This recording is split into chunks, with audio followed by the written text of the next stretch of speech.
আসসালামু আলাইকুম বন্ধুরা, নিয়ে চলে এলাম আবার একটা কাজের ভিডিও নিয়ে। তাই আমাদের কাছে একটা কল প্রবলেম ছিল যে কাস্টমারের তার এসে ঠান্ডা হচ্ছে না একবার। তাই দেখি যে আমরা তার কুলিং কয়েলে অনেক ময়লা ছিল, তাই আমরা জেট পাম্পটা ফিট করে চালিয়ে নিলাম। তাই ভালোই জেট পাম্পটা চালিয়ে নেওয়ার পরে তার কুলিং কয়েলটা ভালো ওয়াশ করে নিলাম, ব্যাক প্যানেল এবং বুলারটাও ভালোই ওয়াশ করে নিলাম যাতে একটু কোনো নোংরা না থাকে। তাই ভালোই সার্ভিস করার পর সবকিছু ফিট করে নিলাম, দেখতে পাচ্ছেন যে বন্ধুরা।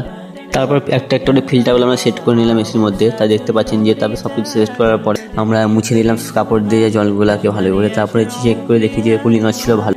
তারপর বেরিয়ে পড়লাম আমার একটা কাজে, যে তার ডিসপ্লেতে ডেটে লেখা আসছিল। তাই দেখি যে ডিসপ্লেটা কাটা ছিল, তাই একটা ডিসপ্লে অর্ডার দেখলাম এক সপ্তাহ আগে।